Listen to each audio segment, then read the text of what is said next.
Hola niños y niñas de quinto básico.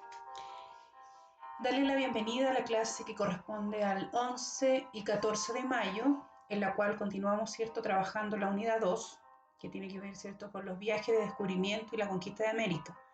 El objetivo es describir el proceso de conquista de América y de Chile. Vamos a comenzar. América a la llegada de los españoles. América, ¿cierto?, fue uno de los últimos continentes en que se asentaron los seres humanos y el que se mantuvo por más tiempo aislado en cuanto al contacto cultural con el resto del mundo. Durante siglos, en su amplio territorio se habían desarrollado variadas culturas que al momento de la llegada de los europeos presentaban diversos modos de vida y organización, desde grupos seminómades, ¿ya?, hasta complejas civilizaciones, realidad que sería determinante en su reacción frente al invasor. Las civilizaciones americanas conquistadas, ¿cuáles serían estas?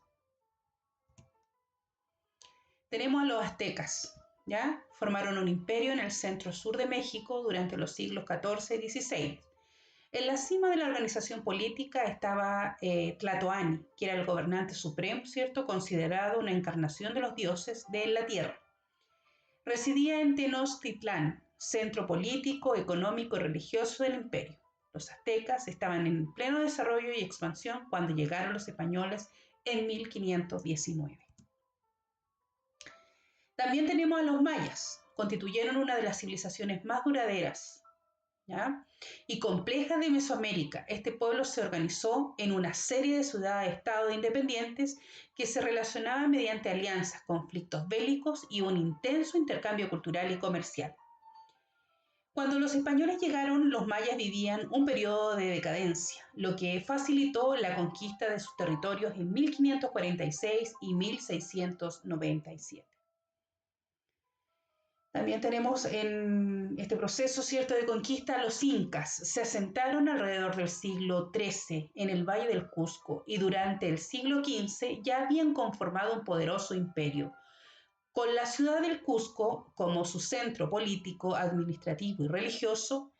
En este lugar residía un Sapa Inca, gobernante supremo, ¿cierto?, que estaba revestido por un poder absoluto y era venerado como un dios. El imperio inca, a pesar de su gran poder político y militar y su alto nivel de organización, cayó bajo el poder de los españoles en 1532 y 1572.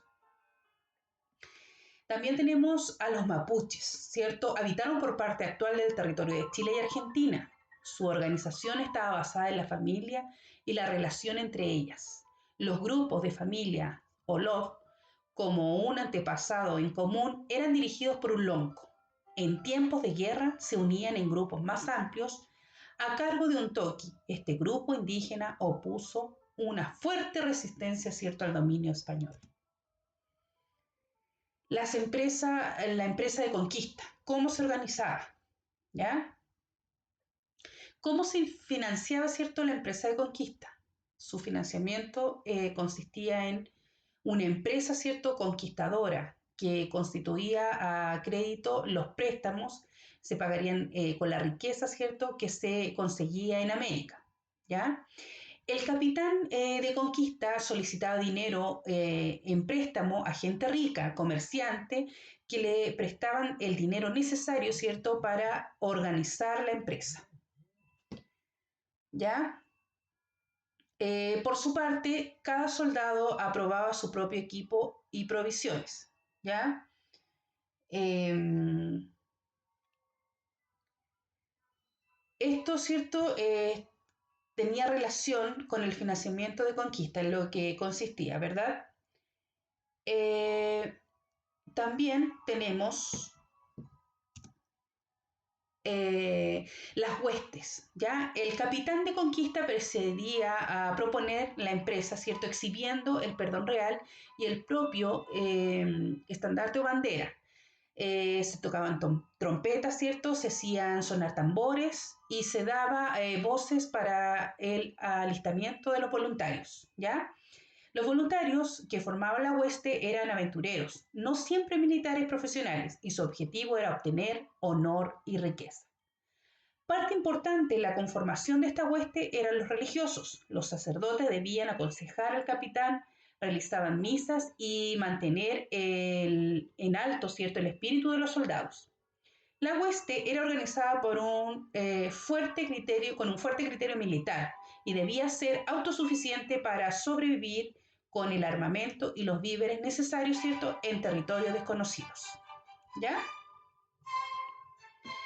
La empresa de conquista de América era una iniciativa, ¿cierto?, privada, porque adquirió la forma de una empresa de conquista que debía financiarse y que tenía el claro objetivo, ¿cierto?, de obtener ganancias y que contaba con un jefe que era el capitán de la conquista. Un conquistador, ¿cierto?, firma un contrato con el rey, denominado capitulaciones, que otorgaban el derecho de conquistar territorios y fundar ciertas ciudades, así como de distribuir o de disfrutar de dichas tierras y de las riquezas que se obtenían allí.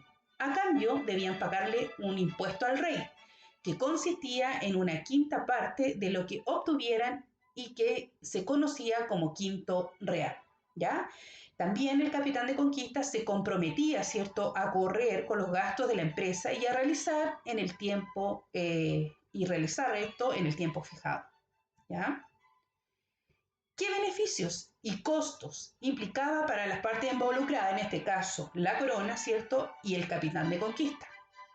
Para la corona, ¿cierto?, los territorios eran conquistados y reclamados en nombre del rey y de Dios. Con ellos se extendía, ¿cierto?, el imperio español. La corona obtenía cuantiosas riquezas y la población indígena era evangelizada en la fe católica. Una empresa que no tuviera buen término significaba el incumplimiento de acuerdos establecidos. ¿Ya? Y para el capitán de conquista y su hueste, la corona otorgaba tierras, ¿ya?, población indígena con mano de obra, llamadas encomiendas, y parte de las riquezas encontradas. Al capitán le entregaban además títulos sobre los territorios conquistados. Los grandes riesgos eran la pérdida completa o parcial, ¿cierto?, de los recursos económicos invertidos y la muerte de sus miembros. ¿Ya? ¿Qué motivaron, ¿cierto?, a los conquistadores a realizar estas nuevas expediciones? Muchas personas empobrecidas se sumaron a la hueste. La hueste, recuerden ustedes, que era el conjunto de personas que salía a conquistar estos territorios en busca de un mejor futuro económico. Otras invertían altas sumas de dinero en las empresas de conquista a la espera de obtener, ¿cierto?, grandes beneficios. Para muchas personas el proceso de conquista representaba la posibilidad de convertirse en nobles. ¿Ya? La aventura podía llevar a grandes gestas, lo que implicaba obtener reconocimiento y fama. Muchos conquistadores consideraban que debían hacer todo lo necesario, ¿cierto?, para convertir a los indígenas en la fe católica. La aventura podía llevar grandes gestas, lo que implicaba obtener reconocimiento y fama. En cuanto a los hitos de conquista del Imperio Azteca, podemos mencionar que estaba a cargo, ¿cierto?, de Hernán Cortés, quien zarpó de Cuba en 1519. Sus primeros contactos en la costa mexicana fueron con indígenas totonacas, ¿ya?, pueblo dominado por los aztecas, los cuales se aliaron, ¿cierto?, a los españoles con el objetivo de liberarse de las cargas impuestas por los aztecas. Alianza ampliada con otros pueblos de la región. En Tenochtitlán, que era la capital del imperio, fueron recibidos de forma pacífica, ¿cierto? Sin embargo, Moctezuma, que era el emperador, fue tomado prisionero y muerto en circunstancias de las cuales no hay consenso en las fuentes, ¿cierto? Luego se produjo la Noche Triste, que era una alianza, un alzamiento, ¿cierto?, masivo en que fue muerta gran parte de la hueste española. Los sobrevivientes se refugiaron en Tlaxcala, ¿ya? Un año más tarde situaron la ciudad. Cuauhtémoc, nuevo emperador, no pudo organizar una defensa eficaz debido a que la epidemia de la viruela mermó la fuerza de los aztecas. En 1521, ¿cierto?, Tenochtitlán fue destruida y ocupada por el imperio azteca, que había caído, ¿ya? Aquí también tenemos algunos hitos del Imperio Inca, ¿ya? A cargo, ¿cierto?, de Francisco Pizarro. En 1532 se encuentra con una guerra civil desatada entre los herederos al trono imperial, ¿cierto?, Atahualpa y su hermano Huáscar. En momentos en que Atahualpa triunfaba, los españoles le solicitaron reunirse con él en la ciudad de Cajamarca. Luego del encuentro, Atahualpa es apresado y asesinado, ¿cierto?, situación que facilitó el avance de los españoles hacia el Cusco, capital, ¿cierto?, del imperio, ¿ya? Allí Pizarro promovió el ascenso de Manco Inca II como nuevo monarca, el cual luego se organizó, ¿cierto?, un levantamiento armado, acción que no logró detener la conquista. La ciudad del Cusco fue saqueada y ocupada en 1533, ¿ya? Y en 1535 Pizarro fundó la ciudad de los Reyes en el Valle de Lima y fue nombrado gobernador por el rey Carlos V. Más adelante tenemos, ¿cierto?, otro conquistador que fue Pedro de Valdivia, el cual salió del Cusco, ¿cierto?, con apenas 8 o 10 hombres y unos cuantos yanaconas. Se le fueron sumando hombres en su expedición, ¿cierto? Sufrió numerosas penurias en cuanto al desierto, a la rebelión, ¿cierto?, de Pedro Sancho de Oz, ¿ya? Y en 1541 llega al Valle del Mapocho. Fundó, ¿cierto?, Santiago de Nuevo Extremo el 12 de febrero de ese mismo año, ¿ya? La expedición también de Diego de Almagro, ¿ya? Su ruta inicial fue por la cordillera de los Andes. Camino de difícil acceso, ¿cierto?, y duras condiciones climáticas en 1536. La expedición, ¿cierto?, llega al valle de Copiapó y más tarde al valle del río Aconcagua. ¿Por qué se crearon ciudades, ¿cierto?, en los lugares que iban conquistando? ¿Con qué fin? ¿Cierto? La corona española durante las primeras décadas del siglo XVI impuso una fuerte política de fundación de ciudades. Esta decisión respondió principalmente a que la ciudad permitía ocupar de forma efectiva el territorio, mantener en el tiempo esa ocupación, controlar la religión circundante, ¿cierto?, y ser un imponente elemento de poder de los conquistadores. La ciudad pasaba a ser el espacio donde se regulaban las actividades y relaciones de los vecinos recién instalados, siendo el centro de la vida social, política y económica. Ya ha pasado un tiempo, ya instaladas y organizadas las ciudades, nace una nueva sociedad. Las instituciones, ¿cierto?, introducidas durante el proceso de conquista, entre las que destacó la encomienda, respondieron a la necesidad de organizar y consolidar los nuevos gobiernos, de explotar económicamente las tierras sobre las que ejercían control y expandir el cristianismo. Por su parte, ¿cierto?, los grupos sociales surgidos al interior de esa sociedad de conquista se debieron en gran medida, ¿cierto?, de las relaciones de dominio entre la población española e indígena, ¿ya? Aquí surgen, ¿cierto?, nuevos grupos como aristocracia urbana, compuesta por capitanes y hombres destacados de la empresa de conquista. Este grupo representaba el poder real y gozaba de privilegios políticos y económicos. Tenemos también a los vecinos comunes, españoles, que en su gran mayoría fueron partícipes, ¿cierto?, de la hueste de conquista, desempeñaban labores vinculadas con el comercio y distintos oficios. Y por último, ¿cierto?, tenemos a los indígenas originarios del continente mediante la encomienda. Se desempeñaban labores domésticas y trabajaban la tierra. ¿Ya? Bien, ahora les voy a entregar, ¿cierto?, una síntesis de lo que acabamos de explicar durante esta clase. La conquista fue un proceso que duró varios años, ¿ya? Proceso que estuvo a cargo, ¿cierto?, de empresas privadas. Su fin era adquirir tierras y evangelizar, ¿cierto?, a los indígenas. Los españoles conquistaron rápidamente el territorio debido a sus técnicas de guerra y propagación de enfermedades, debilitando, ¿cierto?, de esta manera a los grupos indígenas. Diego de Almagro y Valdivia iniciaron las primeras expediciones formando también las primeras ciudades, ¿ya? Y la corona española impulsó la fundación de ciudades en América como modo de controlar a los territorios, ¿ya?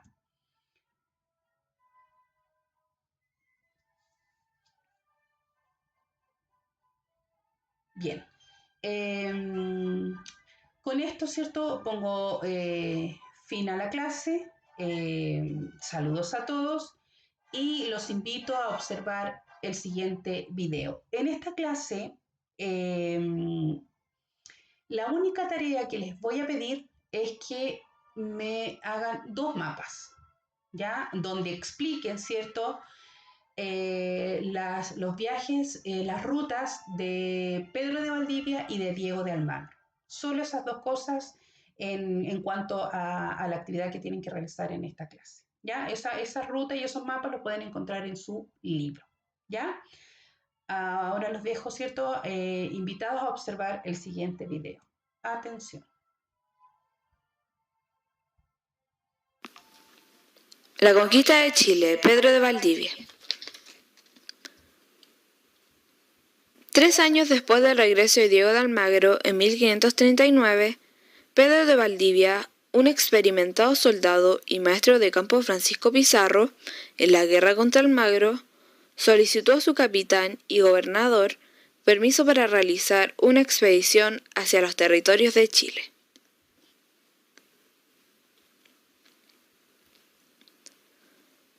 Para financiar la campaña, Valdivia utilizó los bienes que obtuvo por su participación en la conquista del Imperio Inca. Sin embargo, no fue suficiente. Pedro de Valdivia comenzó el viaje en 1540 con solo 15 hombres aproximadamente. Pero en el camino logró reunir 152 hombres a pie y a caballo, además de un gran número de indígenas que lo acompañaban. Valdivia cruzó desiertos, valles y lagos, al contrario de Almagro. Así fue como pudo sobrevivir al ambiente. Valdivia finaliza su viaje al llegar a Chile el año 1541. El 12 de febrero de 1541, Valdivia fundó Santiago del Nuevo Extremo a los pies del Cerro Huelén. Los primeros años de Santiago fueron complicados, ya que el 11 de septiembre de 1541 la ciudad fue atacada por la comunidad mapuche dirigida por Michi Malonco. Valdivia, muy molesto, decidió vengarse, pero no por guerra, sino expandiendo sus territorios hacia más el sur. En esta expansión se fundaron varias ciudades como Concepción, Villarrica, Valdivia, etc. Pero los indígenas no se quedaron tranquilos. A fines de 1553 estalló una gran rebelión dirigida por el joven jefe indígena Lautaro, el cual había servido a Valdivia y que por lo tanto conocía perfectamente sus estrategias de guerra. El 25 de diciembre de 1553, Lautaro logra el triunfo tras derrotar y asesinar a Valdivia en la guerra de Tucapel. Created using Powtoon.